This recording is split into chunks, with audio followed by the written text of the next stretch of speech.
Hi everybody, I'm so excited to introduce you to one of my dearest knitting friends because she owned a yarn store. This is my friend Bridgit, who worked at my local yarn store for years and then bought it. So I'm going to have her introduce herself and tell us just a little bit about that, about knitting. And she has a wealth of knowledge about knitting and is a big helper like I am with knitters who get stuck. And so we're going to talk about that, and then she's going to show us her favorite knits today. So tell us a little bit about. Okay. Hi, everybody. Yeah. I started knitting. One of my best childhood friends named Carrie was and is still a fabulous knitter. And oh, really? To this day? To this day. Okay. Yeah. Cool. And she's constantly sending me patterns, so it's very fun. And even, well, that's a long story. Is she local? Yeah, she lives in Minneapolis. Okay. Yeah. Cool. Yeah. And so when I started knitting, I started knitting when I was nannying, and the person I nannied for had said, oh, well, show me what you're doing. And I had brought it in and I cast on like 40 stitches and it was like a bookmark. It was so tight and stiff. And I said, I think I'm going to have to quit knitting because my back and shoulders hurt all the time. And that's when she said, well, what are you doing? So she got me started, had me do a baby sweater first. Oh, fun. And then I wound up on bed rest after that with Steph, my youngest, for a very long time, like 7 months. And so I would call my friend Carrie, my childhood friend who knit, and she would try to walk me through stuff because YouTube didn't, computers weren't around. You couldn't get help. Yep. No. Yep. You had to find somebody. Yeah. So or she would try to tell me on a phone because I was in bed. So fast forward to deciding that I needed a job where I could be home with my kids when they were sick. And so I went, I met Carrie Hammett at Coldwater Collaborative when my daughter was in elementary school. And she let us bring a ton of yarn, and we had a knitting club with the librarian, the school librarian for the girls. And I was a pretty novice knitter then, but it was really fun. And I got to know Carrie a little bit. And then I walked in there one day because I thought, well, I'd like a part-time job someplace that's flexible. Yeah. And so I just said, are you hiring, to one of her employees, Deb? And then Carrie called me later and said, a little bird told me you wanted to work at the yarn store. And so she hired me, which was a gift because I was not a good knitter.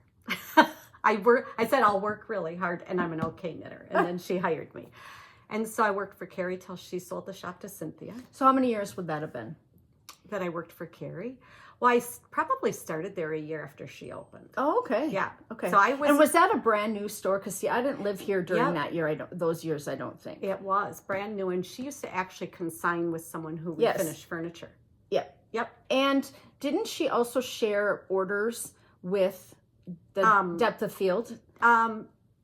Amazing Threads. Oh, okay. Yep. And that's why it's called a collaborative, kind of, right? Yeah, and because she had two different things going on in the building. Yeah. So I think then they decided that. And so worked for Carrie that whole time, and then Cynthia came and worked for Carrie and then bought the shop from Carrie. Yes. Yep. And then worked for Cynthia until she decided to close the store. And she didn't sell it to us. She just was ready to be done and move on. And so then we approached, my friend Elizabeth and I approached Terry and said, we'll just stay in the same space. Yeah. And he was so gracious. Because he was the landlord. Yep. He owned the artworks and him and his deceased So wife, it's a brick building. I'll put a picture in from back in the day, but it's like a brick building with a 2-store front, right? And long and narrow with kind of an alley in between. And so there was a art supply and framing shop on one side. So you came into the front of the building, but then you either took a door to the right, which was what became Lakeside Yarn, and then B at Lakeside, and then you went left. So you and Elizabeth have been friends for 36 years. Right. Long time. Right. But she was in more on the gifting side. She, we both loved the whole idea of gifts too. And she was a good, and still is, but she started out just crocheting and, doing some knitting and not really following a pattern. So she, kudos to her, because she jumped in with both feet. Yeah. and learned a ton, and just on her own. But that is how she works. Like, I've taken a million art classes with her, and we'll go and I'm pondering it and learning it. And she's done 14 of them over in the corner in the time it takes me to just learn what I'm doing. So that was fun. It was a good run for a while. For as long and as so it then you lasted. had the shop for... I think it was probably about 3 years. Yeah. Terry sold the building, and then they kicked you the out. chocolate. Basically. They kicked them out. The rents are, you guys all know, the rents are extraordinary everywhere. And it's crazy. And you guys looked for space. We did. But you know what? Terry was really generous with us all the time, and such a good support to us, and I hope we were to him too. Yeah.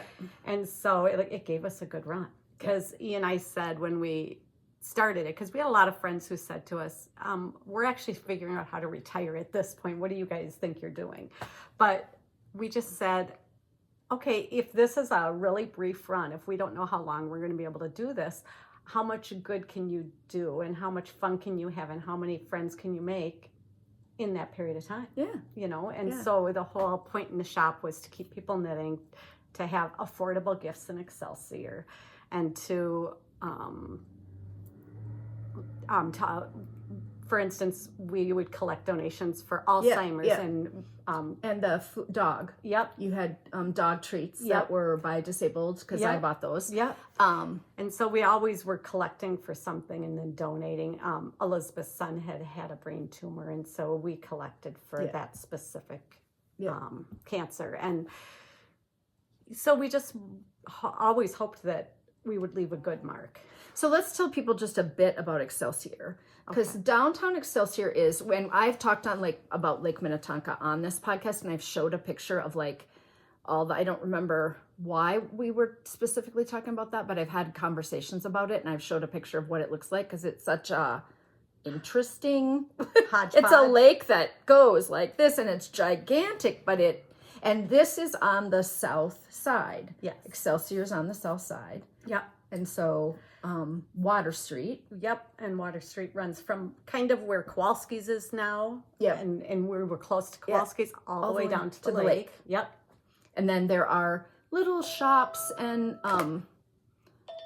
all kinds of gift shops and little clothing shops and specialty shops and a little bakery and hair. Yeah. Yep. And a little movie theater. Yeah, which is gone. I know, but I remember back in the day when the Pizza Hut was way down on the end, and then a coffee shops, and then across the street from you was the Mill, which has a number of shops in it. Yeah, a great kitchen store, toy store. Toy store is awesome. Yeah, 318 is awesome. Yeah, little good restaurant. Yeah, right across the street. So it felt like, and even before the library moved, it just felt like a neat place to go. Like, you could go to the yarn stop, but you could stop at multiple other places and grab things that you needed or whatever. So it really was like a perfect location and a really quaint small town. Yeah. It kind of reminds me of where I was in Stillwater, right? The yarn store's at one end, you go all the way down and it's a river town, and all those and all those little shops along the way. They're similar in that sense. Yeah, it's a small community. Yeah, very much. Yeah. Very much so. So Bridgit and I don't know exactly when we met, but I moved back here to Minnesota in 2006-ish. And so it would have been through the shop that I went into the shop, and then wearing bright colors. Yes, always wearing bright colors. And I'm a talker, right? I'm a chatterbox, so I would go in and talk to the people. But then I also had a couple of friends who were pushing me to start teaching, and I had this idea for the sweater class. The 50 Shades of Sweaters and the 50 Shades of Shawls grew out of that, but I needed kind of a place to practice, like kind of a generous first people doing your thing. And so Carrie invited me, I'm pretty sure it was Carrie invited me, it might have been just one of you guys, but said, well, we could open the shop for the evening. And they set up people in chairs all the way along. And I did this runway show. I'd put a sweater on, then I'd walk down and talk and walk back and talk. It was really fun. And it was the first time I'd ever, I'm a teacher, but I wasn't was presenting practically new material. It was not perfectly, and then I did it at ZK as a free class down at ZK. And I remember my friend Jeanette from Sun Valley Fiber sat in the back with her daughter, and I was like nervous, and I was sharing, you know, my sweaters, like my personal hand knits, and they're not all perfect, right? But that's what grew out of the class that I become like more well known for. That's what I get called for quite a bit still. Now I've developed many other classes, but it was because of that and the shop and you guys that were being supportive of me in that moment. So I have like super fond memories. Yeah. Also, when you walked in this yarn store, there was a fireplace at the front. Yeah. A stone fireplace. It was the best. And so it was like going to work in your living room every day. Yeah. There was always like seating or little couches or whatever around it. So it just had this warmth, right? Like it was, and it was very Lake Minnetonka-esque, right? Like because it was this stone fireplace that was just there. That was beautiful woodwork. Yeah. And so the shop, as soon as you walked in, felt homey. Yeah. It wasn't cold or stark or modern or, you know, none of that. Horrible lighting. Yeah. You know, but yeah. And it was kind of just, you walked all the way to the back to, you know, where there was a table where you could sit or have a class or talk to people, and knit with a few people. But there were often people just knitting in there. You often had They would people just come and hang out on the couches or in the chairs and then, absolutely visit with each other. Yeah. I am reminiscing. We're walking down memory lane here. Right. Let's talk about what you brought today. Some of your favorites. And you told me right up front that you have gifted. I have gifted a lot of my favorite things, so I don't have them to show you. But we're going to talk about them, and I'm going to put them up here. Things that she really fell in love with or would knit again, and then I'll put pictures in. So do you want to start with this? So this is the Clotilde. And I knit this out of stone wool, which we had in the shop, and I double stranded it because it wasn't heavy enough. Oh, okay. And I love this sweater. I wear it all the time. My daughter actually loved this sweater, so I'm knitting a second iteration sweater of it. Yep. Yeah. Same yarn, different yarns? Same yarn, different, or same stone wool, but a different yarn for that company. Oh, yeah. Okay. Yeah. Are you holding it double too? I am. Okay. Yeah, and I like the bulkiness of it. I like the wooliness of it. So would it be 2 worsted held double or like 2 DK, do you think? I would say more like probably 2. Like how bulky is it? It's for sure 2 worsted, maybe 2 Aran even. Oh, okay. Yep. Okay. So it's very chunky. I just swatched it to make sure I could get But I think liked that's the fabric really important to say to people who say, I love that. I would like to knit that. I don't have yarn for that. And then you say, I held it double. And then they can go, oh, I could hold yarn double to get the gauge for stuff. That's just a really great reminder, especially for fingering weight skeins that people don't know what to do with. Hold them double and knit something at a bigger gauge. Lots of stuff. And then you can mix your colors. Yeah, so that's really fun. But yeah, that's just a really nice thing to hear about, you know, making something work. Comes in a plethora of sizes, really which is pretty. Cool. It's a lot of charts, which I actually enjoy it. I figure I'm only getting older. I got to use my brain. But they're not complicated. No. They stack. Like if you can read your knitting. But they'll have like chart A, chart B, chart C. So you sort of, because you've got this is one chart, your sleeve is one chart, and your back is another chart. Okay. So not a beginner project, but it is a lot of fun. So the back also has the 3 diamond shapes and then the diamonds with the it reminds me a little bit of the pattern that's in the bottom of the Common Grounds. Oh, do you remember that sweater? Yes, I do remember. Yeah, which is on my future list. Yeah. Yeah. You wear a lot of cardigans. I love you love a cardigan. I do love pullovers, but I wear glasses. Yeah. And so cardigans are just easier to put on and off. Yeah. On and off, on and off. And I love to wear shawls. I have a lot of shawls that other people made me, but the shawls that I've made I gave away. I don't wear them very often. And I have I wear them A like ton. that, but or like a scarf almost. Yes, You and know, I that don't. almost I have a always ton. under And my this coat. morning I'm like, wear a shawl. Just wear a shawl. You rarely wear a shawl on the podcast. And then we sat down and I didn't have it on because I was running around. I was hot. I was getting ready and I was doing stuff and I had this shirt on and I'm like, oh, I didn't see if I even have a shawl to go with it. You know. So and then you did. I did. Well, it's kind of a choice. It is a choice.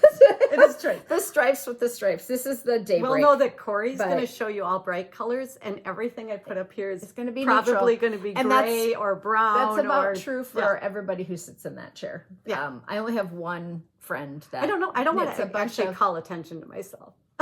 Right. So I'm never going to probably dress in the bright color. But I want to talk to everybody. So I Yeah. want them to come up and say, I love your orange boots. And then I go, thanks. I love that. made it. I love that. Because no, it is just about me being happy. Yeah. And for you, I would think that it's about a sense of calm and like safety and Security. comfort, Yep. right? And then where you're at. And I like this, putting this shirt on today just made me like, okay, I'm ready for, like, I get that woof from the color. Yeah. And other people go, I could never wear that, but I love it on you, right? Right. Like there, people do that all the time. Yeah. So, okay. So, anything that you did, do you think that you altered this? Because you're very short and petite. So do you have to make things shorter when you I make do them? oftentimes. I did not with this because I didn't want to screw around with the lace. Oh, sure. The sure. pattern work. And does the pattern come with closures? No. Okay, It's, it's I just mean, I open. think it would be easy. Right, it would. And you could definitely do a zipper, Yep. right? Like you could do a Yep. zipper in this and make it really sporty Yeah. with a zipper. It would but- be so retro. Yeah, Which would be very super fun. Yeah. Yeah. Plus, I think you could also knit this without any of the lace, like just stockinette just a nice, and like just Big have it- Love, that old sweater. Yeah, Yeah. because we had someone bring something like that. Yeah. And that would be cool too. Because I tend to really like the raglans, especially Me because too. I'm not very broad-shouldered. They don't fit everyone, but No. if they fit you, Yeah. that's me. I knit way too many raglans because they're just easy. I almost choose them always. Right. Yeah. Yep. Yeah. Top down, which Okay. is fun. Yep. Some, I think there were short ones in the back. Now I can't even remember. There probably are. Yeah. But so was a lot of fun. Yeah. If And I'm knitting probably- it twice, it was a lot of Probably fun. pretty quick. It Except actually for is. the- I actually should have brought the one I have in progress. Oh, yeah. Yeah. But No. yeah, too much to haul. She had to bring a box. Everybody that comes brings a suitcase or a laundry basket. Despite it's just that, a I lot gave most of it away. to ask them to bring their stuff here, but I have the setup, so we do it from here. Okay, let's find something else. So to... when that leaned us into the shawls, when Yeah. you talked about that, I actually didn't. I have to look at my list. No, that's fine. The campsite shawl, which is a free download, and it is another one that has a lot of lace work in it. I knit it out of Malabrigo Finito, which is like knitting something out of your pajamas. It's just amazingly soft, and I knit it in gray, but I did give it to a good friend. But I'm actually going to go get Finito and re-knit it, and it's not a short project. So look that up because I'll have a picture in the middle, so we'll be talking about it. One. So fingering weight? DK. Okay. I think. Yeah, just wondering. And then Or sport. triangular or Yeah, triangular. okay. So Yeah, it's I'll pretty put cool. it in and yeah, Super comfy, super cool. fun. Yeah, it's a lot of fun. Good. Yeah. Okay. So then the next sweater. So I have on the Magnolia Chunky. Oh which yeah. I'll just take it off and hold it up and then put it back on. And I knit this out of Lucky Tweed. Oh, I have a sweater in Lucky Tweed on the needles. So you can see the yeah. patterning. This was really fun. I love the baubles. And I do have a lot of plain sweaters too, but Oh, and it's got it's got, detail on the sleeve. yeah. I love this. I have Magnolia. I have Lucky Tweed in a sweaters quantity. Yeah. So that would be And awesome. they actually call it chunky, which kind of cracks me up. Because it's Really? 'Cause actually it's- called Magnolia Chunky Cardigan, but it's not knit to worsty. 3.5. No. Because that's Aran heaviest, yeah. Huh. So that's a fun one. Yeah. Yeah. That's it's really cute on. It looks plain at the top. What you're seeing, it looks kind of plain, but the bottom does all the talking. Yeah, kind of like a mullet. Party on the bottom. Is that a thing? Party around our bottom. I don't know. That's hilarious. Well, I try to keep it light around here. So this was really fun. It's a PetiteKnits pattern. Oh, okay. Short and what's the name of it? The Ingrid Slipover. Ingrid Slipover. Yeah, that's what they call vests. Yeah, because I'm knitting a PetiteKnit slipover right now. I love the PetiteKnits patterns. Yeah. She's had a lot of controversy recently about her size not being size inclusive in her patterns. Oh. And so there's been a lot of, and so she has been saying, I'm going to upsize some of them. But her whole brand is PetiteKnits.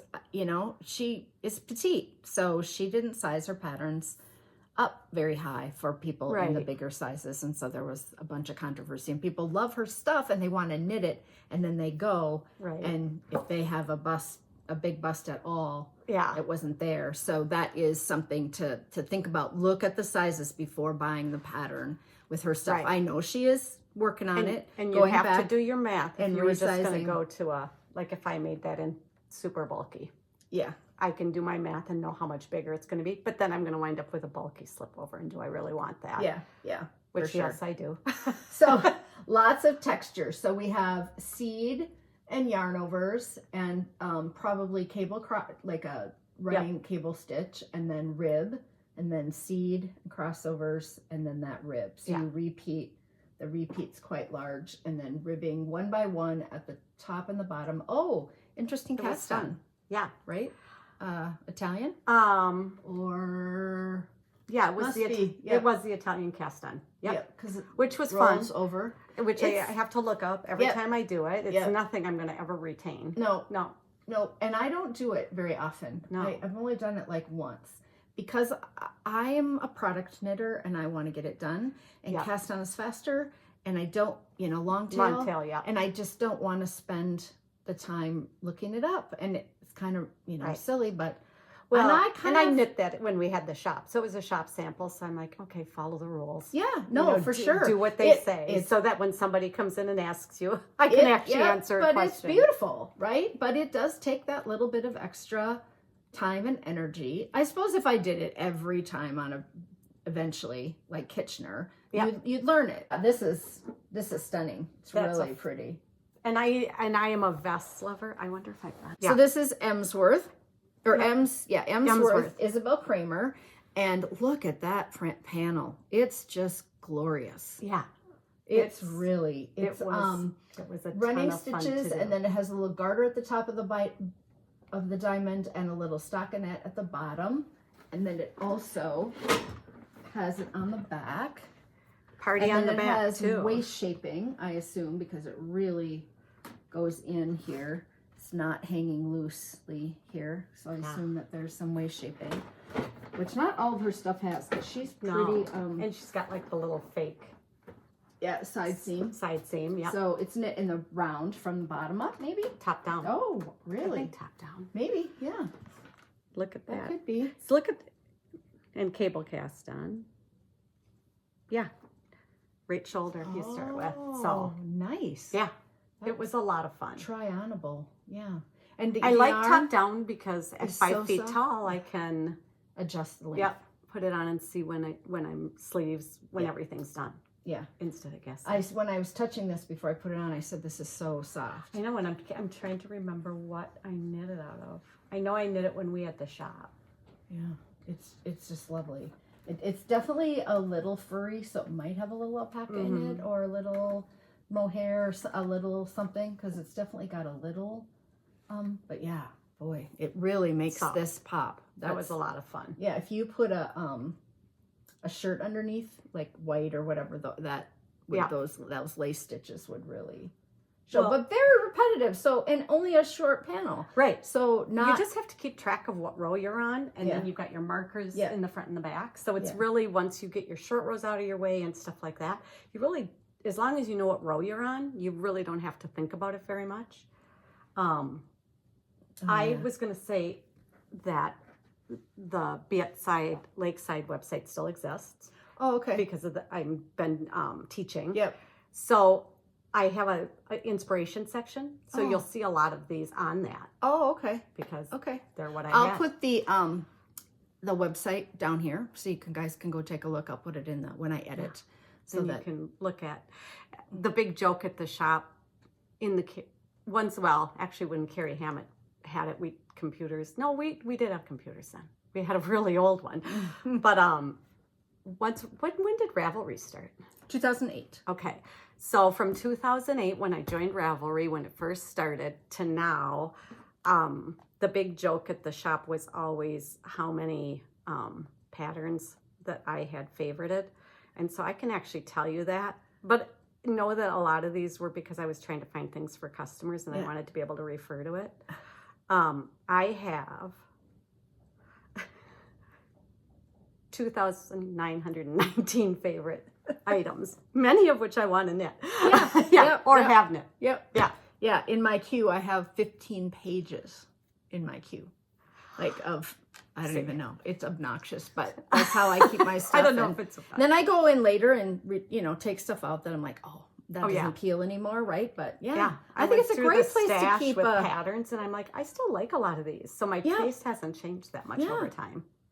I agree. I think Ravelry is a great place to keep those inspirations, right? Like in my favorites, I have all the bright colored things I ever see on Ravelry, right? Like I put, things that are just screaming yellow or whatever, and that just inspire me. And I go to that, and then I'm just like, I need to make a yellow sweater. Whenever you think you can't finish a project, you just have to go and exactly. Pam, who worked in the shop, used to say that she would. Was it Pam? I can't even remember who anymore.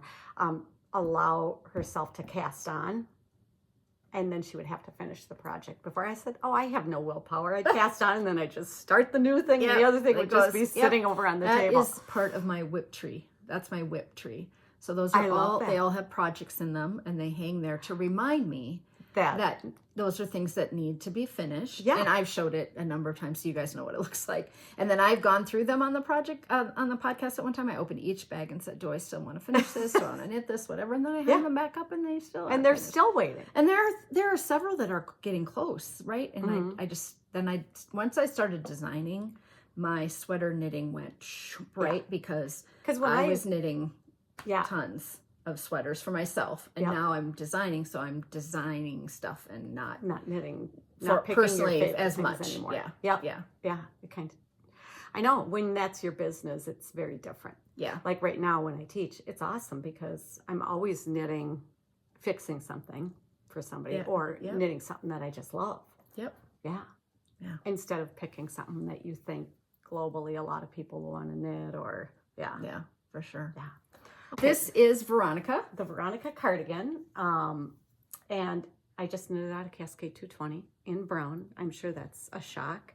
And Shannon Cook wrote this pattern. It was a lot of fun to knit because it was constructed very differently, where you're starting at the bottom and you're always increasing out, and you're creating your shawl collar at the same time. It's like a cape, which almost. Is really nice that you don't have to go back. No. And pick up that shawl collar. Yes, it's poncho-like or cape-like. Or cape-like, really wide hole at the bottom. Here, we'll try and show. Yeah. I did have one younger gal who came in and she figured out how to do it in stripes, which would be, you can see you're knitting this direction across the back. So, you're knitting, it looks like horizontal in the front, and then as it turns, it becomes vertical in the back. So it's a fun knit. It's great if I'm just cold at home. If my husband and I, we would go out on date night and we would pick someplace local in Excelsior, in Minneapolis or Wayzata or something, and go sit out by the fire pit and order appetizers and get half price drinks. Yeah. And I would almost always bring that because it was like wrapping up in a blanket when you'd go out. Yeah. It's so really it nice. was really comfortable, really fun. Yeah. And I wouldn't think very difficult. Other than this is this like it's a lot to keep track of again? Yep. Yeah. So it's just rib with increases. It's mostly just knowing where you are in your pattern. Yeah. Same. Awesome. Yeah.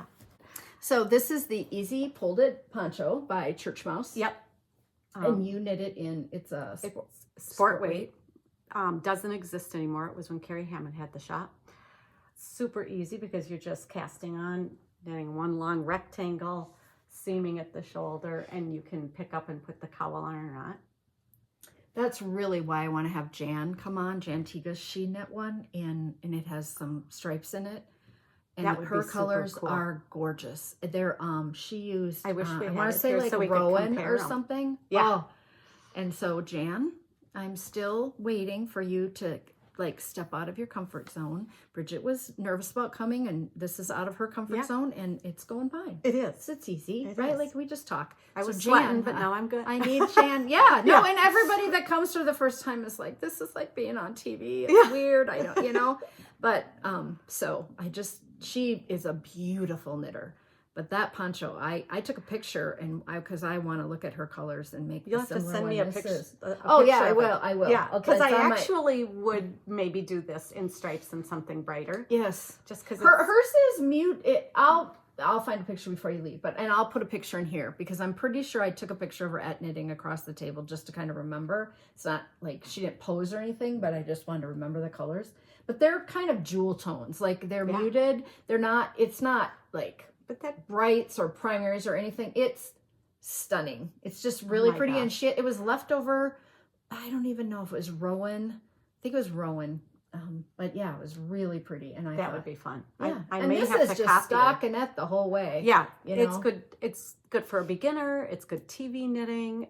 Then you pick up and you decide how long you want this to be. It doesn't have to be a turtleneck, cowl neck, but they show it both ways without a cowl at all. Yep. I just like the cowl better, and I want my neck warmer. Yeah, like I agree. We'd go down to the U for a gopher game, and I would always just. It was almost in the car all the time, just in case. Yep. Yeah, and it's so light that. Yeah. Yeah. It's good travel. I could see this like to be good plane wear too, like for on an airplane. Like I never know. Sometimes I am freezing, and sometimes the air is not moving. Right? Like, and you just want to put something. So this would be. That's really a great nice idea. Travel, just to have it by your suitcase always, and just to have for over anything. Yeah, now it's all I got to do is travel. I know. Well, we just got back from Arizona, so that's why I'm thinking of it. Because the plane, I said to my husband, "What are you gonna wear on the plane? Because it's cold here and it's gonna be warmer there." So yeah, that would be perfect. Super. Yeah, it's perfect. Okay. That's a great idea. So I have two small things. I have other things on the list. Yep. No, let's talk about them. People would come in and say, I need an easy hat. What's the best hat? I would say boyfriend watch cap, the old Churchmouse pattern. Yep. Gave that away, so I don't have that to show. Those Churchmouse patterns were great. Really well written. And Purl Soho, they do all their patterns for free, and they have a lot of standard patterns, like a hat, a cowl, mittens. You know that know that you're gonna knit something that's been and they're doing theirs to sell yarn, right? Like that's why they're putting it out there. You get the free pattern, but so those are definitely a huge ones support to look for small business. So I did this colorwork hat. Oh, it's cute, which was really, really fun. And this is the just give Banff us a hat. little way. Oh, see how much easier just to hold it up. Oh my gosh. And it was a lot of fun. I was starting a colorwork sweater, and I'd never done it. And so I'm like, and I wanted, I shouldn't say I hadn't done it, but I wanted to carry it with 2 fingers, and I wanted to get comfortable with it. So I knit the whole hat, and it was like this big the first time. Took it all apart and knit it a second time. Love that. Love, love, love it. It's a Tincanknits pattern, Banff. Yep. So that's the national park in Canada. Correct. With Lake Louise and the beautiful mountains and all that. So it's named for that. And she did live in Canada for a while. It's kind of slouchy. I want to say it calls for an Aran weight. I did it out of chunky because I'm like, I just knit it to gauge, so it's denser, but I still don't feel like it's stiff. Yeah, no, it's not stiff. No, it's soft and. And then the other freebie, which is on Purl Soho, so I don't make noise. Okay, is the Easy Bandana Cowl. Oh, I'll just hold it. Yeah, and that was out of Malabrigo Chunky. I've made this a couple of times, and I wear it all the time. Yep. All fall, I have winter. it in several colors, and I've knit it for gifts. Yeah. Yep. Because you start down it's here. It's a quick one. And then you go up. Yep. Oh, it is quite quick. It doesn't even use, and then you have a little decrease shaping right here to go around in your, then. So it's not totally boring knitting. No, but I was going to say, I'm thinking it takes like half a skein. Like I think Malabrigo Chunky has like 110 yards on okay, it. yeah. And I maybe I think had I might have used over. heavy worsted or something, and I did have yarn left over, but yeah, it's definitely a quick knit. Like you could do it in a couple days without a lot of knitting. Like yeah. And if you want to make slippers for gifts that are quick, the Easy House Slipper, is that what it's called? Yeah, Easy House Slippers. Oh, who are those by? Those are Simone Alexandra Arios. Oh. Super easy. They're just like the old ones your grandma used to make with the ball on it. Similar. Start out with your garter stitch and then join it and knit your toe down. It's really a fun one. And so I did it because I wanted it to be a really dense slipper. Mm-hmm. So I did it out of the chunky and knit it to like a worsted gauge because I just wanted warm, not open. Yeah. So plus it was a little better. Tiring knitting, but I really liked it. And so that's the yarn that we haven't talked about slippers a lot. That's a great I love that. Yeah. And I looked at it and I thought, oh, it's kind of maybe boring, but if you look through the pictures on Ravelry, they had one gal who had knit the whole garter stitch portion in the heel, and then she changed colors kind of where the ball of your foot is. And then when she started her new color, she went every other for a couple of rounds. So it did that sort of, I don't know what you call that, like a tooth kind of thing. Yeah. And it turned out, it made it more fun. It was really, I do have some baby sweaters. That's good. This is Rhea. Oh, yeah. Quick knit, top down, and I love it because I don't know. So cute. I have a baby shower in a week, and I haven't started it yet. I ordered yarn. You can knit that, but I have no time. Flat. I know, but I picked a little cardigan pattern, and I really should cast that on. Yeah, because I have to have it done. Glad to keep you on track. But actually, we're driving to Sioux Falls for a wedding, and so I said to myself, I'm going to knit the baby sweater in the car on the way and back, and then that way we'll be done when I get back to go. But that is the weekend that I have the baby shower when we come back. So I'm like, leave all your ends taking while a you're in the chance. car. I know. Oh, look this at is the yoked cardigan, Hannah Fettig, and that's the cumulus. It's the it's so soft. Juniper Moon Cumulus. So fun. Smallest size. I made that. It's more of almost like a premier brand new baby size. Out of one, that was one skein.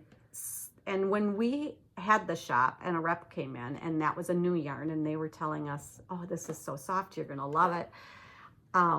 She said you can put it in the washing machine, and it doesn't say that on there. And I thought, I'm not gonna tell anybody that unless I do. So I put it in the garment bag, gentle, air dry, lay it flat to dry, and that's washed, so it stayed nice. It did. Yeah. That's really a fun yarn for baby. I think I had some of this back in the day. Yeah. I think I knit with some of this. I have a gal who I'm teaching right now who's doing do you remember like the content? Like is it a blend? I want to say it's mostly cotton. Okay. Yeah. Maybe I was gonna say cotton, some nylon. I think it might have something in it, but I couldn't really remember. But no wool. Oh, that is dark. Isn't that adorable? Is so cute. That might have to be. And that's I might have to change from. And I think that comes in an adult size too, which I think super cute because I would actually like to knit it for me. Yeah, that's on my future list. I guess. But that would be fun for a summer, summer cardigan to wear. And the sleeves are kind of open, so we'll have to do our push-ups. Yeah. I was showing my husband the other night. I'm losing. I'm on this special diet. I'm losing all my COVID weight from when I was sitting around having surgeries, and I got really plump. And I was showing my husband, and I'm like, so funny. The weight is coming up, but the skin is still there. I know. And I was like, how do I tighten that up? Yeah, red light therapy. Oh, that's what I'm at my weight loss center because they have so many people with extra skin. Yes, they have a medical grade. So you don't have to have surgery. Right. Well, it can help. It helps build collagen and helps your skin tighten back up and helps your fat cells shrink down a little. Wow. And I read a lot of research on it, and I just they give you a free coupon. So I did it yesterday. I went for my free coupon. You lay these red light pads on you for 20 minutes. I didn't buy the package yet because it's, you go 8 times. So it's, you know, it's pricey, but I thought if I'm going to take this off, it would be nice. And it like to not have takes just my away skin like hanging around. cellulite. It Yeah. makes that go away. Like they are finding, and they're using it for brain, some brain tumor stuff. They're using this red light. Really? Yeah. And what else did I read? Something else. Any other cancers? Yeah, something else. There was like a research article, like, because I didn't want to buy in, right? Without this, it was a long article. I read and read and read, and there are different types of beds. Like there are red light. Is it like a suntan bed? Right. But they're red light, so there's no, you know, UV, whatever. Right. But there are those. But this place has like pads that lay on top of you that are just like black on the top, and then they have the red lights in them, so they're right on you, and you lay on the back. So they're called near, NEAR, near infrared lights, and then there are just the red light therapies, which are lower, right? Like, but they can help with autoimmune.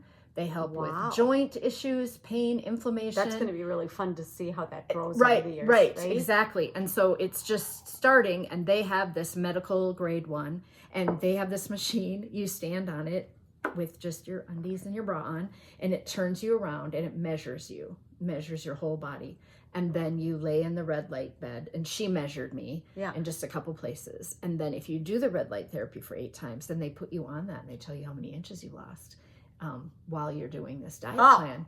And so it helps to shrink everything. You'll have to post about it. I know, and I just like, I came home and I said to Ross, I don't know if I should sign up, you know, I want to do some more research on it. And he was like, I think, like, you're so motivated to do this right now, and it's been 1 month, you know, and I am talking about it, I'm telling people, but I've lost 16 pounds. That's so And, you great. know, and look awesome. I have a lot to go still, because I put on, but you know, you have like, in my life, I had like a highest weight that I ever weighed. It was a number of years ago, right? And then I had the weight that I now have, which is way higher than that, which became my highest weight. So if I could get back to that highest weight that I like down to there, and then go below that, right? I was talking to a friend about it, and I just like, isn't that weird? You have numbers in your life that like were controlling. Oh my gosh. What you couldn't go over, and like calories, how things, but I just want my speed limits, like my old jeans to fit, like, and stuff like that. Like, I don't have like a skinny goal weight, right? No. Like, I just have like, could I get back to like where I was living at? I want to be comfortable in my favorite clothes. Yes. Period. Exactly. And not have these and I don't bigger care jeans that I hold up and I'm is. going, these are going to be way too big. And then you put them on and you're like trying to sip them. That's I'm like, not fun. Right? I know. So I did this thing, and I stood on the thing, and then she measured me, and I lost 2 inches in the 4 measurements that she took, you know, so like a half, you know, a little bit, like it just. And then after you do it, you put on like really tight leggings and a tight shirt to kind of, and you know, for a few hours. It's like a whole new. Like you bought tight leggings and a tight shirt? If I do it. Yeah. Okay. So this, you just put on the. We'll have to stay tuned. Tight, you know, and so I guess like for things like, and apparently your facial complexion, it helps with, you know, all of that too. And because I have fibromyalgia and my joints hurt all the time. Being off now sugar and wheat. I'm off sugar, wheat, and dairy, which are the 3 highest inflammatory things for 60 days. That's what this program is. And I feel so much better already for 60 days. Oh, Kylie's coming. No. You got delivery. Something fun. Oh, and I have to give him a card. It's been sitting here since Christmas. We have never caught him. And my wedding album is there for you to look at and laugh at. Which will be really fun.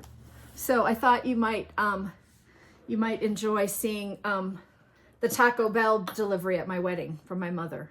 My mother had Taco Bell delivered at my wedding. That's hilarious. Because back then, that was my favorite fast food all the time. And she didn't think I would eat all day. We used to have Taco Bell Tuesdays when my kids were little. I'd be so nervous all day, and she didn't think I'd eat, and then we were going to have this dinner and whatever. So, and back in the day, they wore uniforms. And they came in little brown and orange uniforms, 2 girls with like burrito supreme and a bean burrito and little bags. And they stood in my reception at the table, and I'm at the head table, and I'm dying. And like delivered them to you. And people were okay, laughing. Your mom's got a great sense of humor. It was That's a moment. best. And there's a picture was of a me. moment, right? I'm going like this, and you can see it was the best. I love that. Because she knew it wouldn't offend me, right? Like it wouldn't be something that would be like embarrassing. We have to do that at my wedding. But it has to be kind of a surprise, you know? Yeah, so you need to forget about that. Okay. It was funny. It was really I love that. a great moment. love I got the book out last night because I was looking for a wedding picture for Instagram. And then I thought, well, Kylie's coming to talk about our wedding. This is the Comfort Knit Pet Blanket, which I'm doing out of a bulky Noro. Which at this house is like so important because I could knit one of these for Yeah. Chevy and put it on his bed. And it's a lot of fun. It's for our dog, Ivy. And do you want us to tell the Hector. story about Pete asking or no? So my son passed away, and this was the request he made on the day that the afternoon before the night when he passed. So He it said, should be knit done. a blanket for the dog. Well, he came over to me with his phone, and he had Ravelry pulled Oh, up, my which I loved about goodness. him. And he just said, "Mom, Ivy really wants you to knit her this." And I said, "Oh, okay, send me the pattern." And so that was my last promise. So it's not done. It's been years, but Yeah, but like there work was in a progress. lot There's during been a that lot, time. yeah. You've had Just a lot. mom and dad, Yeah. and then your son, and Yeah. so Just to a have lot. this, it is probably hard to knit on a little bit some days, Yeah. and then other days it's easy to Yeah. knit on, right? Yep. Like I can totally Yeah. understand why that's not done. I don't think But- there should be any guilt associated with that on your part. Like just try to, you're doing something I'm to just honor that memory of Yeah. that day. I But have that's 2 skeins hard. left. That's hard. Yeah. Yeah. I almost don't want it It's to end, beautiful. but it's a lot of fun. It's I wrap beautiful. her up in it as I do it, and Oh, because that's his dog. Yeah. It's just been a lot Yeah. since the shop closed. Sometimes you think things happen and you're frustrated with the timing. Like we were very upset when we couldn't extend even just a year in the shop, and yeah, because they didn't do anything with Yeah, wedding it was for a kind really of- long time. yeah, that was So hard. we were all really angry. And my dad happened to be at 318 when the mural got carted down the street. He called me that night, he's in his 90s. He was thrilled to have information before me. But it ended up, the timing was great. Elizabeth's husband is retired. She had her own stuff going on. So her life became very full very fast. And then my sister had a cancer diagnosis. And then my brother had an infection and an amputation. And then my dad had his own medical stuff. And so then I always thought I would go work at I can't think what it's called. It used to be called like the Beehive or something. It's the Alzheimer's thing right in Excelsior. Mhm. I think it's on 41. And that had been my intention. Yeah. And then when all that, because that was literally came on the heels of losing the shop. So I was all of a sudden free to step in and take care of People. all of the things I needed to be able to take care of. So I thought, oh my gosh, we would have lost the shop if Those things would have happened with both of you at the same time. I mean, I don't want to say it was fortunate. No. And then that's how But in the hindsight, teaching grew, yeah. because I could Yeah. schedule around. If my dad had an appointment, I didn't schedule something for that day, or if Yep. So to this day, I just schedule around anything. Yeah. So Me too. that's a nice world. It's really nice. It is. It is. And I can teach. Okay. Yeah. Tell us about a couple of other knits that we haven't talked about. Okay, so things that I have to finish is my circumnavigate. I did start that when my daughter was in high school, and she is now 30 years old. Yeah, 30 years old. So about 12 years. Yeah. People Picked have it up. older whips than that, but yeah. Could not find my last skein of yarn. That color is discontinued. I was doing it in Eco Plus. Found a skein from the middle of nowhere and just hoped that it would match enough. So that's almost done. That's like Awesome. super exciting. I would have Yeah. brought that. And I actually have the halibut on my Caitlin yeah. Hunter. Tons of people were wearing that at sweater camp. I'm so excited because I love the fish. I love the boldness of it. And the big joke with the people I teach is, are you knitting it just for the halibut? Yeah. That's cute. When that first came out, I thought, who in the arc is going to knit that? Like And with then there I big am. giant fish. tons of people are knitting it. There were numbers of people. It's a giant fish out. Like, I'll put a picture in, but tail down. Yeah. It's really fun. And I was just, really it fun. is so cute on people. Yeah. But when I thought, when I first saw it, I thought the motif, I was like, a big fish, you know? Well, I thought, I'll just wear it to my dad's cabin. Yeah, no, Oh, it was fun. really pretty on a lot of people. Fun.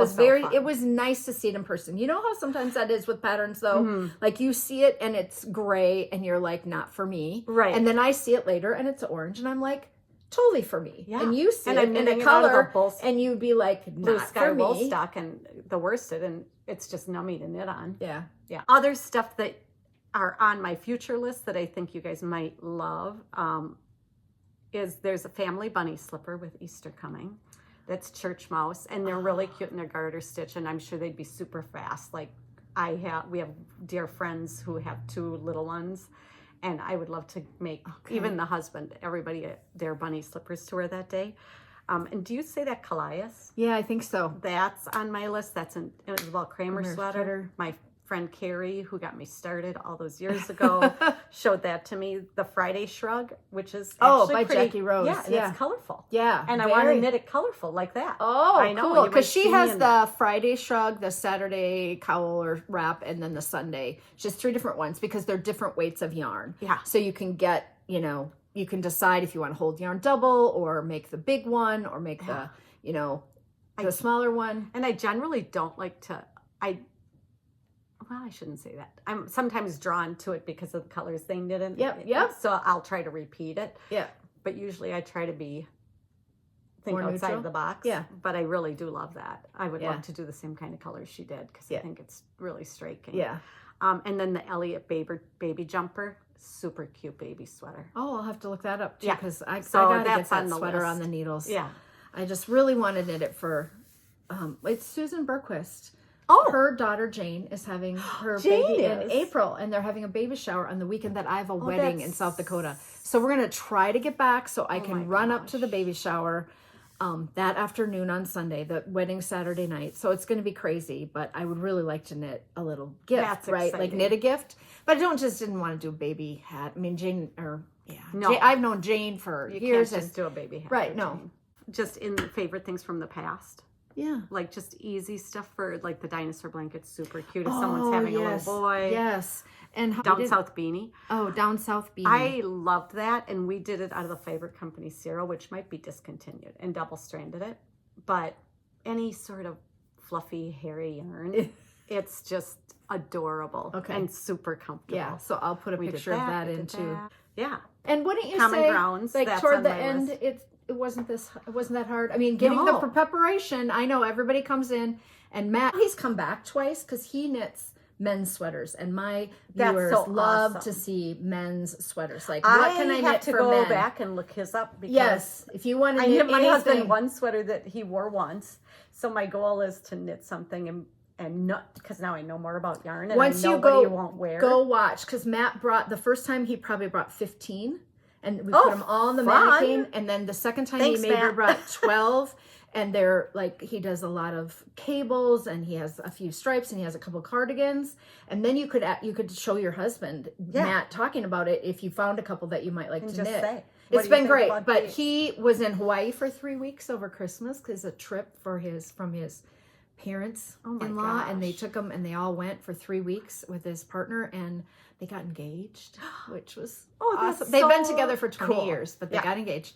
And made it official. So he was been gone, and then on their way home they got COVID. So I haven't had him. He hasn't been on the podcast because he hasn't been able to fit it in. So he's coming soon. We were talked about it at sweater camp. So I hadn't seen him in weeks and weeks and weeks. To see what so he said done now. He said, I don't want to come because I have a couple sweaters I want to finish. And I said, that's fine. I got people lined up. And then he said, but then when I finish them, so I would say he probably is going to have 6 or 8 more to bring. So this will be his third time. Him showing men's sweaters on my podcast, which usually people don't, they see me doing women's stuff. I don't do a lot of men's stuff. So it is a nice. I love that. Okay. Well, we're going to say goodbye, and I will see you guys all next time. Bye. Hi everybody, and now I am just back by myself. You will just have watched Bridget and I talk about her favorite knits of all time. I thought she did a great job. Wasn't it fun? She has so much experience from working in a yarn store recommending patterns for people. So I have several that I have written down to add to my queue. Not that my queue isn't already, I don't know, 15 pages long, something like that. I just keep getting out patterns and yarn and setting them out like with the intention that I'm going to knit them next. And then I get out another one and I don't cast anything on and I haven't finished like the 2 or 3 things that are just sitting by the chair. So what am I wearing now? This is Sunday afternoon. This is the Rose Garden sleeveless tee that I showed on the Vintage Pattern podcast that came out in January. I love it and I am going to keep wearing it. It is highly variegated. I should make it again in something that is not quite so variegated. It does have these pattern stripes with textured stitches that were really fun to do, but it would show up a lot better if it wasn't highly variegated. So yeah, quit looking at the pretty yarn. It is mohair. It had a mohair and it was like worsted weight, I think. I love a vest. I'm just loving the vests. So I have 2 more on the needles and plans to knit another one. So all the vests all the time. I did finish finally my little 2-color cast on hat. So I teach this class as part of my Latvian braids and my Vickle braid classes, this 2-color cast on. And I have that cast on a lot of designs because I did make it up for the Minnesota 52 book. And so I used it in the Choose Your Own Path hat, cowl, and mitt set. But I didn't have a hat that just had the cast on and not something else going on. So I used it in a knitwords pattern. I used it in the dogwords pattern, but they all have things going on. So I just wanted a plain hat where it would really show off just that 2-color cast on. So all you need is a few yards of yarn. That 2-color cast on is so easy to do. I have a video out on YouTube for it. And so you could go and just add that to the bottom of any hat, ribbing, cuff, sweater, cowl, anything you're making, you can do the 2-color cast on. It's quite fun and it just makes that little barber pole effect. So I did get that hat done, even though it was after I finished teaching the class, but I did have part of it done so I could show it in the class at the beginning of February. The months just keep plowing past me and I don't get as much done as I want and I'm super busy all the time. Like I just have, from the time I get up in the morning, about 10 a.m., let's be honest, by the time I get up and get going, until 1:30 at night, I'm just go, go, go. I am either on the computer or in the chair knitting or on the computer answering emails, making emails, reaching out for teaching gigs, doing proposals. Proposals take forever. I just did 2 proposals today for Blue Sky Fibers. They did a proposal call. I have class proposals that I could send into the South Dakota North Country Fiber Fair again, but they're not paying well at all. And so I don't know that I can afford to go unless I would get a bunch of students because they're paying per student and they're giving a $50 stipend and I have to drive like 4 hours and spend 2 nights. And so that just doesn't, $50 just doesn't cut it. And I get it. They're trying to make ends meet for themselves too. But so that's just sitting out there. There's a Rowan proposal out there that I could do. There's another one I just got to. And I thought, you just spend all your time making these proposals up for design ideas and giving, they want a swatch picture and they want a stitch design and all that. And then if they don't pick you, then you could just go ahead and make the pattern yourself. But all that just takes time. And I like doing it. Like I like making that. I make my Canva posts. It's a Canva app, and I make all my posts for my Wednesday Wisdom and my Friday Funnies in Canva. And I spend way too much time making those. I like making them, and it's a lot of fun, but I do spend too much time. A little bit of news. We bought Kylie's wedding dress on Friday, so that was super fun. We went back and tried on the original dress that she thought she really wanted. She just was like only 95% sure. She just wasn't sure about the lace on the bodice. It had some sparkle and some shine, but she wasn't sure about the lace. But she wanted to just get it picked. And so we went back on Friday, and she had seen one online, a new dress that had come in. Same shape, V-neck, long-sleeved, lots of beading on top, but a fuller skirt. And so she had asked if she could try that one on too, because it had just come in. She fell in love. Way more sparkle and beading and less lace than the first one. And a lot more bling on the bottom. Much more ball gown, stuck out further than the other one. Not, gigantic, but it did stick out further. And definitely shimmer. And yeah, she fell in love. I still liked that first one, but I understood her point entirely about it being the lace not being quite as dramatic. And so, yeah, we got the dress done. We got the save the date sent out. And today in Corey's stories, Kylie came over a couple weeks ago and she had a terrible day. And I was recording with a friend and she came through the front door. And so we finished, and then I went to talk to her, and she said, "Do you have a Corey story?" Oh, I forgot to put earrings in today. Just noticed. I haven't hardly left the house, so I guess the dog doesn't need me to have earrings in, but I usually do. Distracted. Yeah, and so she said, I had a terrible day this week. Let me tell you the story. So she sat down and did a Corey stories for me. So she's going to be the Corey stories this week. So that was kind of fun. After finishing that hat, then I went back to working on my throw over sweater that I didn't finish for sweater camp. And I think the yarn that I got is a tiny bit darker. So now I'm ripping back some rows to alternate some skeins to work it in. It's not bad. I had Matt and Renee and Bonnie all look at it at knitting on Thursday. And we were in a restaurant and they had glare and they were like, we don't see it. I took a picture, but in person, I kind of can see where the line's going to be. So now I'm ripping out stuff I've already knit just to alternate, to work it in a little bit to see if it's not quite such a straight line.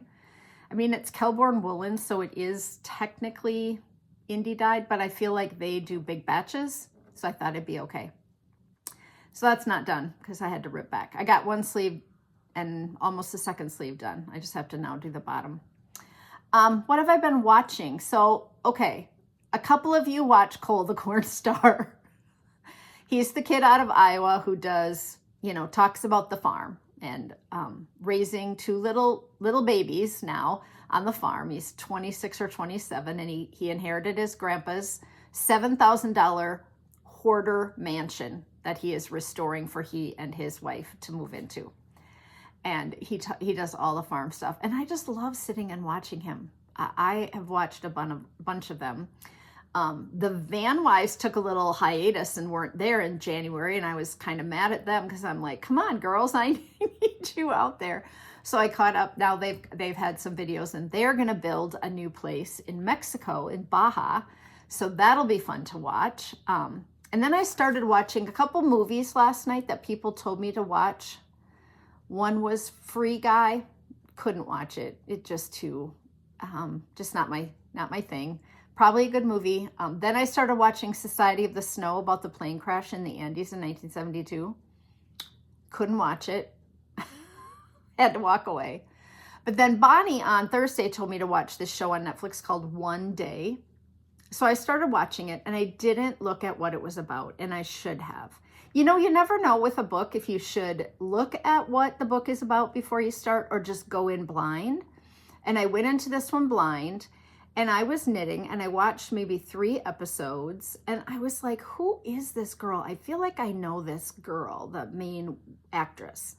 And I'm like, was she in like Bridgerton or something? No, she wasn't. But I went and looked her up.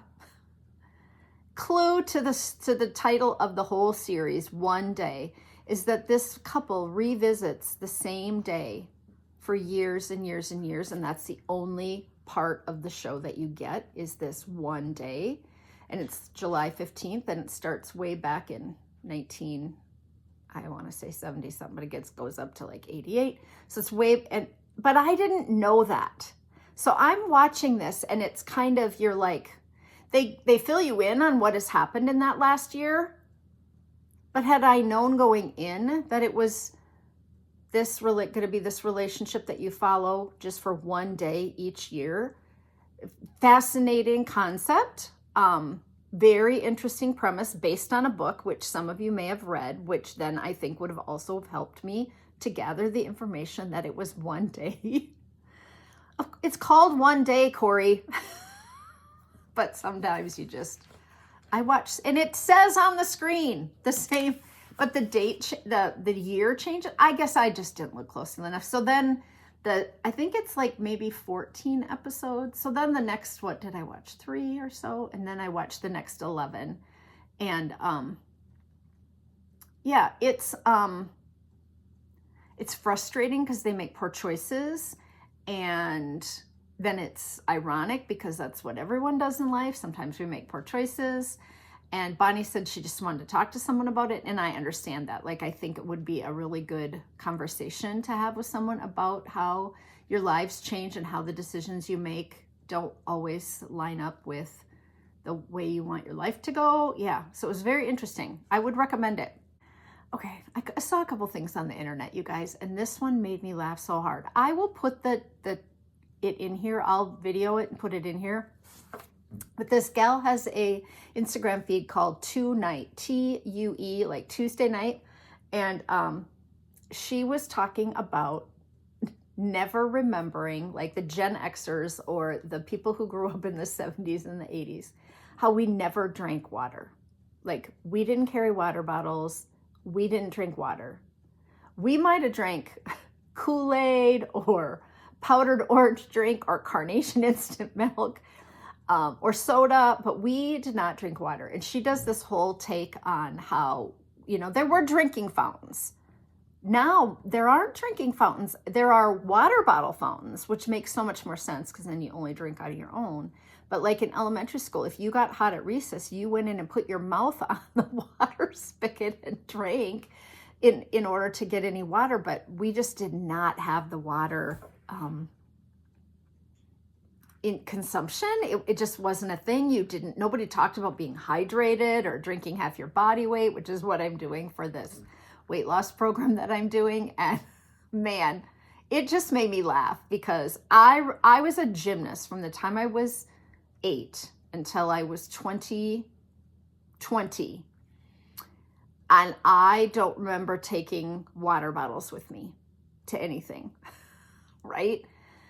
I must have been drinking some water, but like we didn't carry water bottles. There wasn't a water pitcher or in the gym. Like now you don't go to anything where they don't have water pitchers in the back of the room or whatever. So I'll put that in.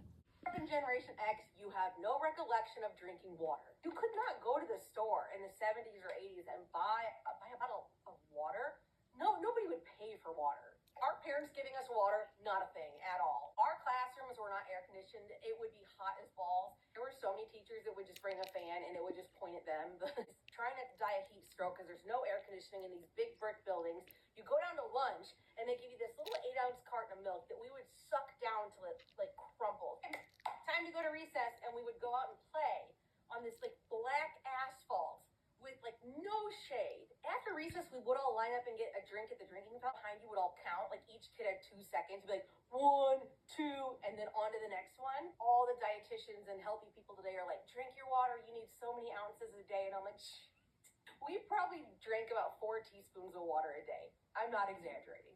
This is why hose water tasted so good to us, because it was the only time we didn't have restrictions on how much we like water. And then I saw this cute idea for a sock shelf. I'll put the picture in, and it is just like a wooden square box that you would hang on the wall, and you fold your socks, your hand knit socks, and put them in there.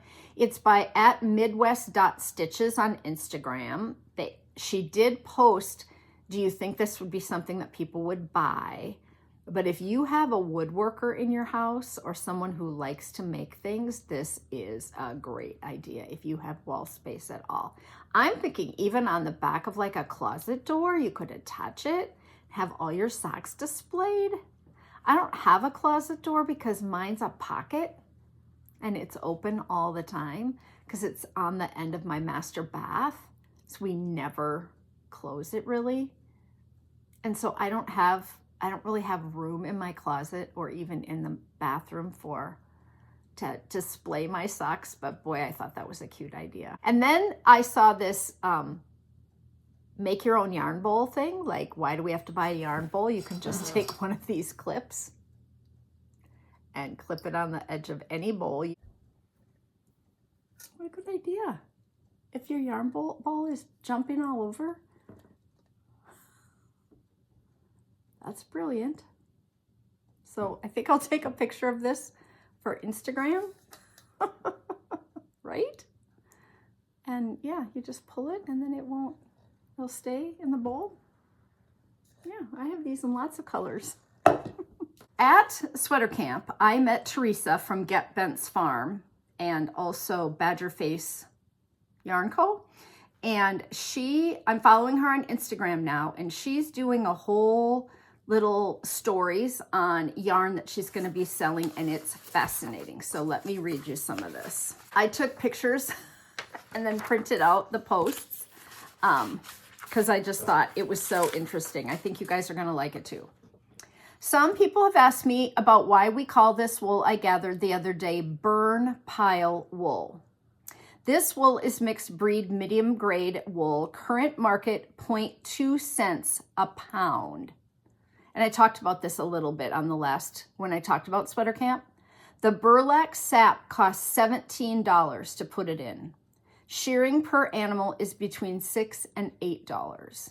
So she's collecting what she calls burn pile, because after they shear the sheep, because they have to be sheared, the farmers don't take it to market because it has no value because they have to mill it, and so they buy it for cents. And so she's collecting this wool that other farmers would just burn on their farms. They would just burn it and get rid of it with their wood and whatever. So what's this wool good for, you ask? Well, let me tell you. Medium grade down wool is resistant to felting, meaning you can wash it in the washer on regular and it won't felt. I've tested this. It's also is long lasting and hard wearing, so perfect for outerwear. And if you are cool like me, you use it to knit sweaters, hats, mitts, and socks, and wear the heck out of them while doing sheep chores. And then she's got this pretty gray sweater on. I'll put a picture in if I can find it. It was in her story, so I might not be able to find that picture. It holds stitch definition like a boss and is super spongy and bouncing. It makes great filling for bedding. Think pillows, comforters, and even bed pads. And then there's a picture of her puppy laying on bags of this wool in big bags. And then she says, I'm getting ready to mill about a boatload of burn pile yarn and roving next month. So go look up some Gansey sweater patterns and get ready to drool over amazing down wool. And this is the wool that Matt is going to get from her because he wants to knit a cable sweater.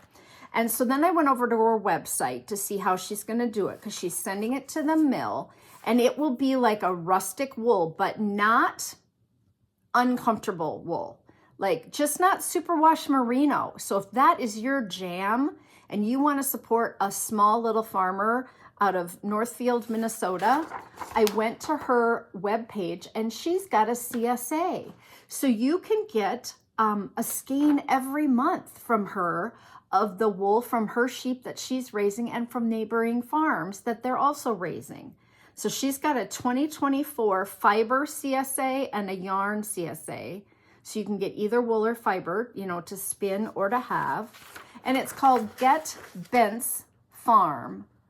And I just think that's amazing. So I'm going to Northfield to teach. When am I going? In March here.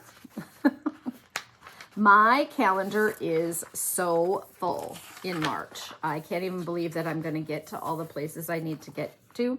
But on Sunday the 10th, I will be at Northfield Yarn teaching beading. And I'm going to try to go and see Teresa's farm or meet up with her. She bought one of the vintage sweaters for her mom. And so I think she's going to come into the yarn shop. and we're going to try to meet up. So if anybody is near the Northfield yarn area, Northfield, Minnesota, which is about an hour south of the Twin Cities, like maybe it's an hour from me and I'm west. So maybe it's, I would say it's not more than 30 minutes south of like Burnsville, which is the southern part, Bloomington, the Mall of America, all that stuff. It's just south on 35W. It's where St. Olaf College is, and their lovely yarn store if you want to make a day trip down there. But Teresa will also have you to her farm. So she also sells sheep experiences. Like you go and you meet the sheep and you watch the shearing and then you get yarn. Like that's part of her thing too. So if you're all in on like natural fibers, using more natural fibers, getting rid of some of the synthetic stuff that we use that is not good for our environment, the superwash, everything superwash, all the dyes, the acid dyes, all that stuff. If you just want some beautiful cream, and I'm going to do a design with 2 of her skeins from Sweater Camp that I purchased. And I don't know what I'm going to make yet, but I might get more, make a vest with it. I might do that. I might do like a cream or, yeah. So anyway, go check out Get Bent's Farm. I'm going to talk a little bit about my weight loss journey. I think some of you will be able to tell that I've lost 20 and a half pounds. It is amazing. Has it been easy? Not at all. Has it been super fun? No. Do you have to tell yourself all the time, look at how good you look because you're hungry? My jeans are fitting. I wore a pair of pants this week that I haven't worn in 2 years. My chest went first. And then everything else is reducing. And I have been on the diet 6 weeks, but I was out of town for 11 days during that time. And then I went away last weekend for a wedding in South Dakota. And so we had to eat out. We ate out Friday night and Saturday at the wedding. I could not eat anything on the menu. But you know, you just have to do the best you can do while you're out of town. So almost 2 weeks of my 6 weeks, I have not been perfectly on plan, and I still have lost and I'm still losing. So I have 2 more weeks to go. They highly recommend that you only stay on this low calorie program for 60 days. Then they want you to go on maintenance and add some foods in. You can still continue to lose, but not as quickly. Your body, it's not really good for your body to stay on this low calorie for a long period of time. And your body kind of gets used to it and thinks that it's starving. And you're not starving. I'm not starving. But it is working really well for me. I love the app. I love checking in with my weight and my food every day, every meal. It holds me accountable. The videos, I get 2 videos every day. I watch them. One's motivational and one's scientific. It's just been a really good program. I signed up to do the red light therapy, which means I go and lay with red light pads on my body for 20 minutes twice a week for 4 weeks, so 8 times, which helps with skin and tightening of your skin, and it helps with your mitochondria, and it helps to shrink fat cells. It gets below the surface, but it's infrared, but it's not UV. So I'm all in, doing all the things, but that means I'm running up to the place, which is at least a half an hour up from me. Then I have to be there for half an hour. Then I have to drive home for half an hour twice a week. And so I'm trying to do other things while I'm out and about, but I just need to be home to get my work done. Like that would be better, but I'm just doing all the things. So several of you have asked questions about it, and it's 4 ounces of protein, lean protein, 4 ounces of vegetables, greeny vegetables, and 4 ounces of berries for 2 meals a day. Then you have all kinds of free vegetables like mushrooms and peppers and lettuces that you can have for your afternoon snack. It is intermittent fasting, so you choose your window in which to eat. I usually choose between noon, 1 o'clock-ish until about 7 o'clock-ish, and then I don't eat other than that. But it's only berries, strawberries, blackberries, blueberries, and raspberries, because those are lower carb and they don't shoot your glycemic sugars up right as high. And so it's just a lot of chicken, fish, steak, filet, top sirloin, low carb veg, asparagus, broccoli, turnips. I started having turnips. Are they delicious or what? Oh, just like a potato, but not. So I had turnip. We had eggs this morning. I had a couple of eggs for breakfast, and then I had a little turnip hash with it. And my berries, and I blend my berries still. Sometimes I eat them, but it's just a lot of berries to eat. 4 ounces of berries is quite a bit. And so I've been blending them with an ice cube and water. I do the drops. They give you drops that you put under your tongue 3 times a day to help as an appetite suppressant and a hormone balancer.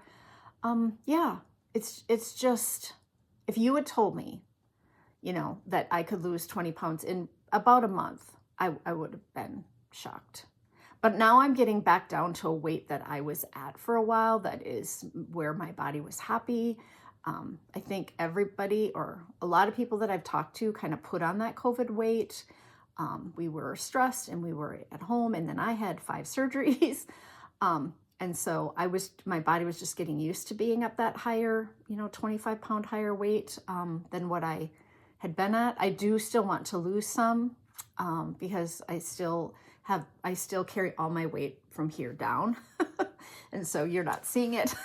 But yeah, it's just so much better. So I bought a new Easter dress when I went shopping with Kylie for the wedding dress. And then she has 2 interviews, and she wanted a new suit, and she's got black suits, but she just wanted a new jacket or a new suit. So she'd go into these interviews, feeling good. So we went to Macy's because that's where they bought all the speech and debate suits, and she knew that they would have them. And we were in the final stop section, which is like the clearance.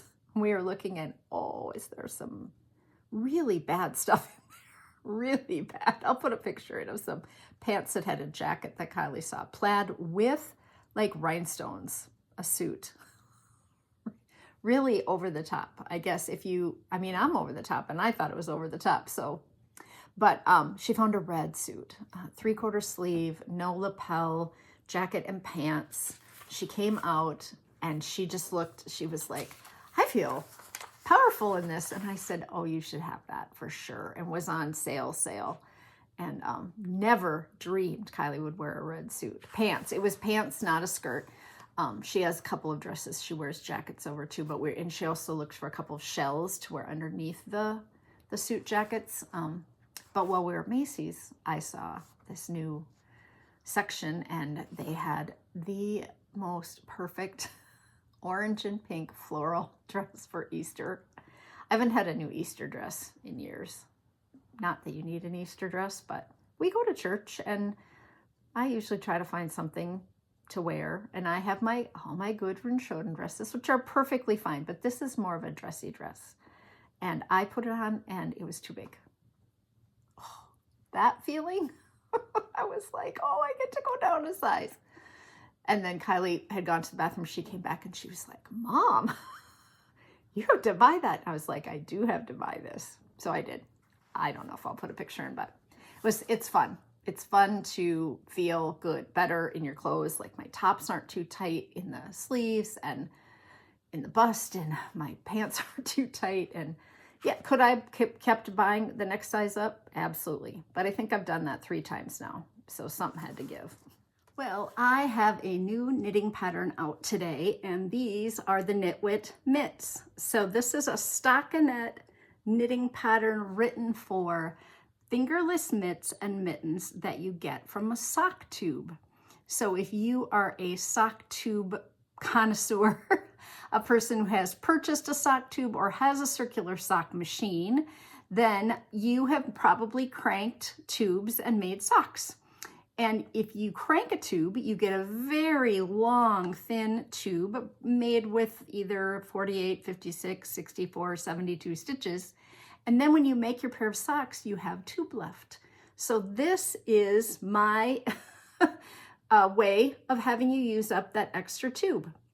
You can get sock tubes from many different places, but if you have your own sock yarn and you just want to make some fingerless mitts for people in your family, then you can send your yarn away and have it cranked into tubes. So Knit Spin Farm, Ritual Dyes, there are several places. You can just Google sock tubes actually, but I have about 6 places listed in the pattern, and these mitts are currently on sale for just $3. So you can use the code MITTS and you can make them as long or short as you want. You can scrunch them up, and then they also have a mitten closure and a thumb closure. So what you're going to do is cut up a strand right here and pick up and make a short little thumb, and then you can just do some ribbing and bind off at the top and the bottom. So they're super quick and easy to do. You can make them as long or short as you like.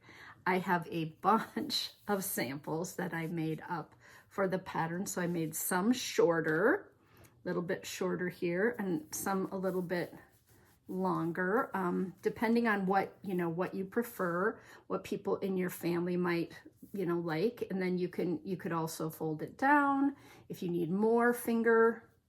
You could make this even shorter if you wanted. It kind of depends. I gave you measurements, and I also did a YouTube video tutorial. So a lot of you would have seen that went up in the last couple of days. In order to put the link in the pattern, I always have to put those tutorials on YouTube. And so some of you went and watched it and were like, what is this for? Well, it's for this pattern, which my tech editor needed the link so that she could lay out the pattern so that this pattern could go live. So if you are a newsletter subscriber, you already received a newsletter from me. It would have gone out on Monday afternoon, the 26th of February, 2024. And then you also can just use the code MITTS from just reading it here down on the screen. It doesn't really matter to me, but you always get a code for new patterns if you subscribe to my newsletter. And I don't always remember to tell everyone in the podcast about that. I love this pair. These were Christmas. Amber cranked all these tubes for me because she got a circular sock machine a couple of years ago, like 2021. And I asked her if she would crank a bunch of kind of Christmas colorways for me because I would never just knit Christmas socks up. But you can definitely get 2 pairs of fingerless mitts out of a tube. And you could get a pair of socks and fingerless mitts if you don't have huge feet. So it is an easy to knit, easy to do pattern with a video tutorial, and you can go out and you could just make fingerless mitts. If you don't mind knitting in the round plain for a while, but this would be much faster. So if you want to spend the money getting some of your tubes cranked, I think a lot of us have a lot of single skeins of fingering weight yarn that we would like made into something, right? And it's beautiful. We've chose it because of the colors. It was highly variegated or self-striping, and we just really would prefer that it get made up into something no matter how that happens, right? So I wrote this pattern in 2021, and I had it test knit, and I had a tech editor at the time, and the pattern got lost. Somewhere between my computer and her computer, it got jumbled and scrambled, and it was a mess. And I was frustrated, and you all know that between 2018 and 2023, I've had multiple surgeries, and so I just put it on the back burner because I just didn't have the brain width and the brain power to redo it.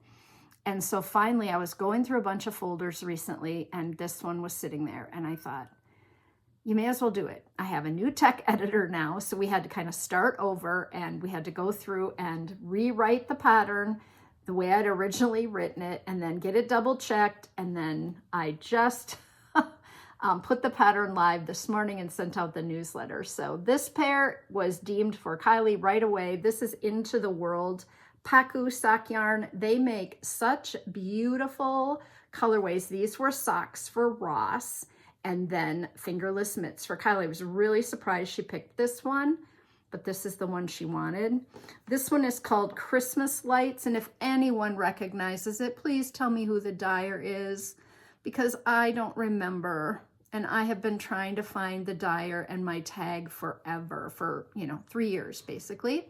But it was called like Christmas Lights or Christmas Lighting or something like that, with the yellows and the but then this one is West Yorkshire Spinners. This was their Christmas colorway a couple of years ago. I do have socks and mitts out of this pair. This was a lovely Christmas colorway from Juliana's Dream. This is her sock yarn in the self-striping, which I just think is beautiful. And then the picture, the one that we took the most pictures in, was this one, because in the knitting world, most knitters' favorite color is either blue or purple. So if you design things in blue and purple, you have a better chance of people seeing it and liking it right away. So even though I am in orange and pink, I try to do some of my designs in colors that people will really be drawn to. So go check those out if you will. I would really appreciate a little sale from each of you. That just helps me to move up on Ravelry.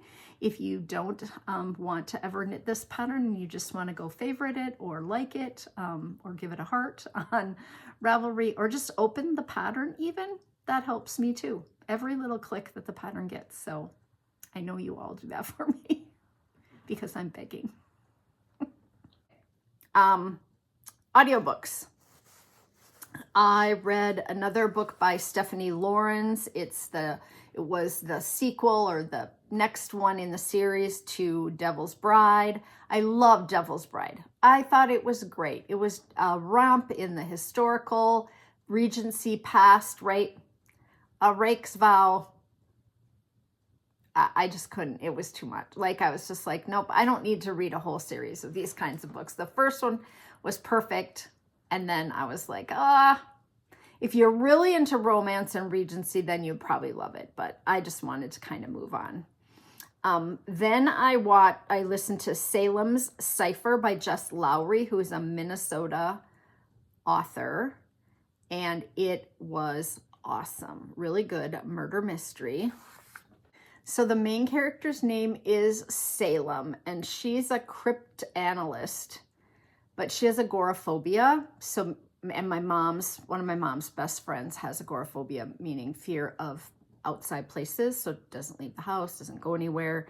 And she's just brilliant at like decoding codes and things like that. So she's on this quest to figure out what happened in this situation. Her mother and her mother's best friend have been kidnapped, and they don't know why or how, and they're following the path and trying to figure out.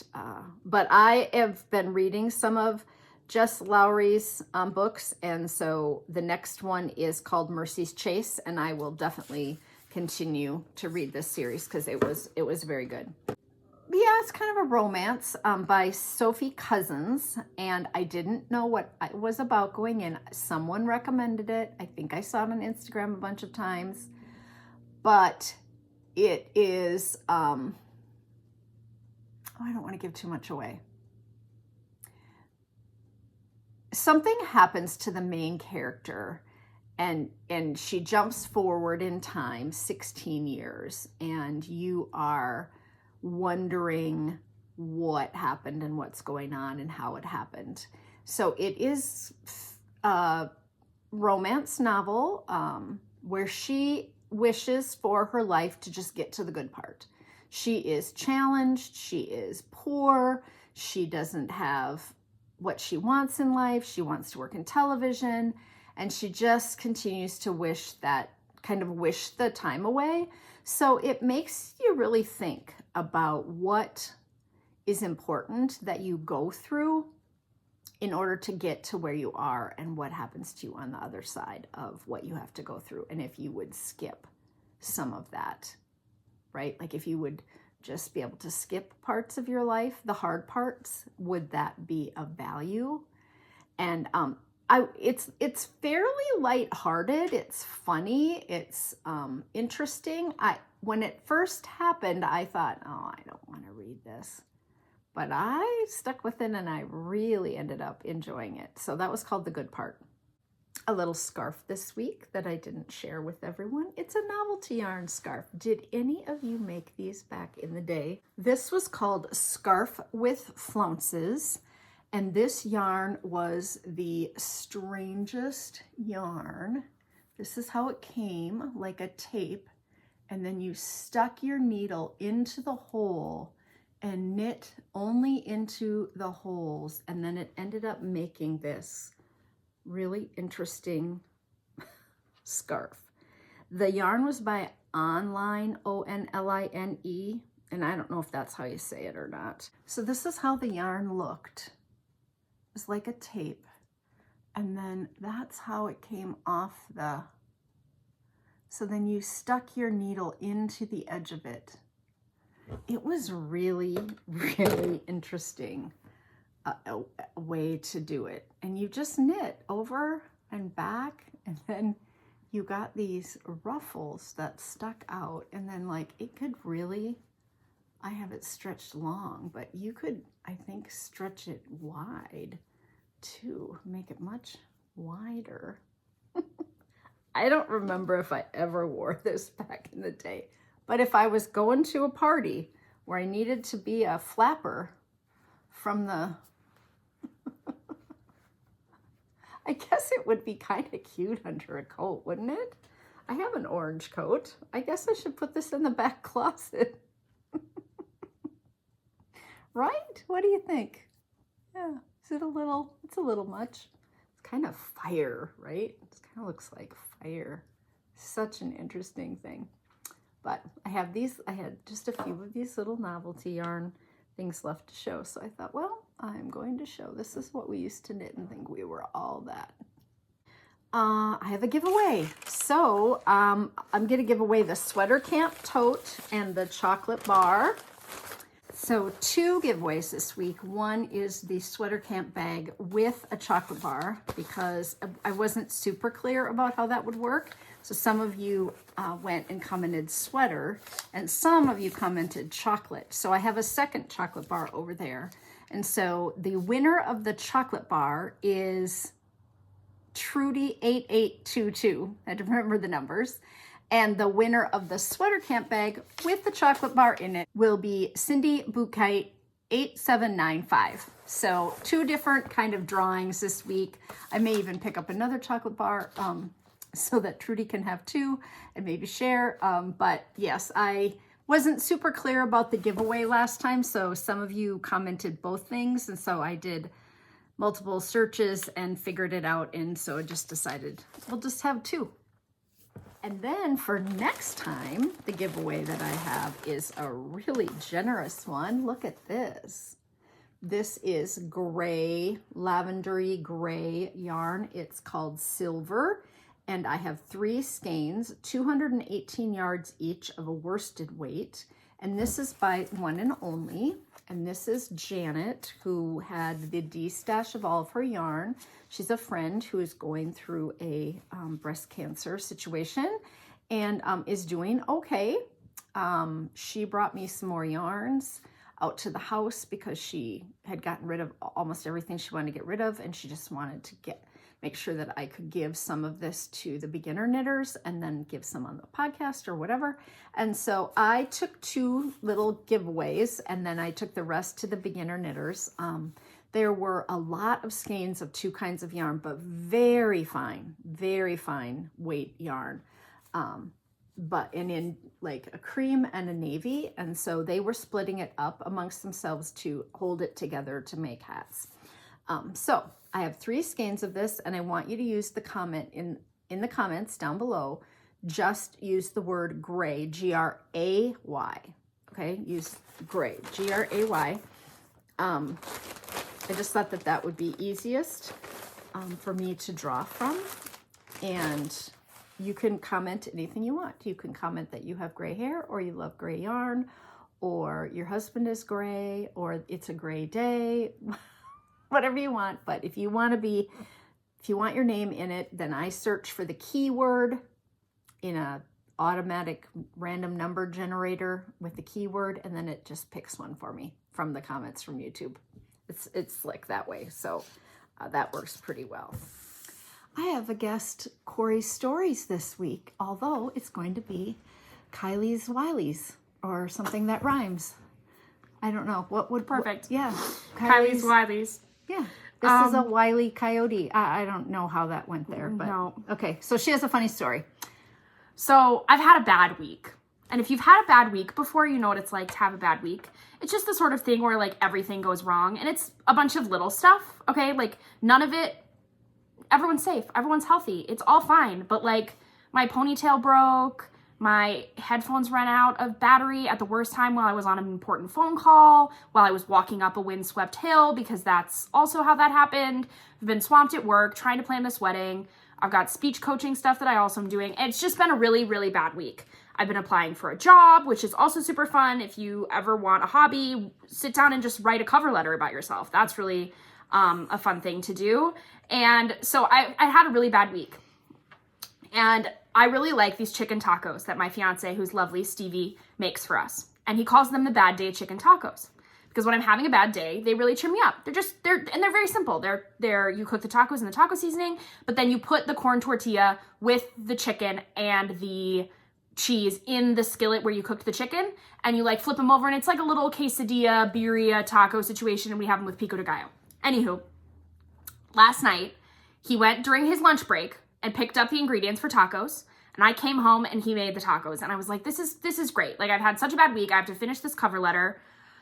Had a really bad day. I'm just gonna sit down and have some tacos. I love a taco. And he bought Daisy sour cream, okay? Now, I'm a lawyer, but we do not live in a name brand household. We live in a generic brand household. Now, I love Daisy sour cream, and I'm a sour cream connoisseur. And Daisy sour cream is the best sour cream. Like, you cannot get better than Daisy. And he bought a big thing of Daisy sour cream, okay? And I was like, wow, that is so kind. You know how much I like new, fresh sour cream. Again, weird, right? But I'm really excited because I've had a shit week, excuse my French.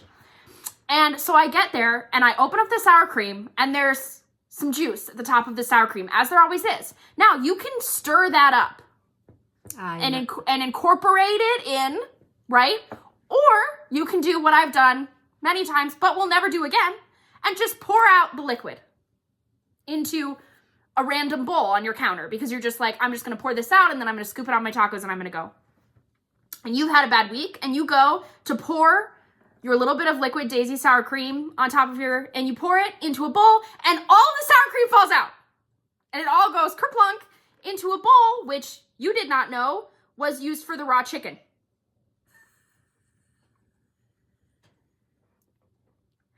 And, oh, did I cry? Oh, did I cry? Oh, did I have a total, complete meltdown over the sour cream?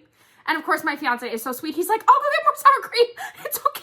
It's going to be okay. It's totally not about the sour cream. It's not about the sour cream at all. But in that moment, it was possibly the worst thing that's ever happened to me. Because I'm like having a bad week, and it was just the straw that broke the horse's back. So this is a public service announcement that even though you're really hungry and you're rushing around and you don't feel like you have time to mix the liquid into the top of the sour cream in order to put on your bad day chicken tacos, you really shouldn't turn the Daisy sour cream thing over, because Daisy sour cream has a different consistency than the name brand sour cream that you've been buying. And it is slippery, and it fell right, the whole jug just fell right into the bowl. And then you will start crying and your fiance will grow very concerned. Did you scoop a little out of the middle? We did. And just take the chance? We did. And I'm like, and then I'm crying, and he's like, it's okay. Like, there's parts that didn't touch. It's going to be okay. And I was like, I can't get sick right now. I can't do that. Like, right. I'm just like having a complete meltdown. And he was like, why don't you just go sit down on the couch and I'm just going to bring you some tacos. And it, you know, how that happens, it's not for you. And I was like, okay, great. And I did. And I ate the tacos, and I had leftover tacos this morning. And it was fine, but I just felt like I needed to tell that story and be heard by people who understand. Thank you. So Kylie just got here. We're going to go do some wedding stuff. We have lots of wedding plans to make today. And so she said, do you want to hear a funny story? I said, can I record it? So here you go. So here you go. We'll talk to you guys later. Bye. Bye. Okay, I have set up my next interview with a friend, Stacy, one of my dear friends, test and sample knitter extraordinaire, who has gone back to nursing school, which is amazing. And she's a rockin' and so I will be recording with her in a couple weeks on a Friday afternoon, and then that will be our next episode. And until next time, I think that's all I have. I'm going to put Kylie's little story in here about her terribly bad, very funny day. And until next time, I hope you have good knitting and come in for a hug. Thanks for watching. You seem to be loving these episodes with my friends, and I do too, because it takes me a lot less time and energy to think of things to record and talk about. That's all I have this week. I will talk to you later. Bye. Love you.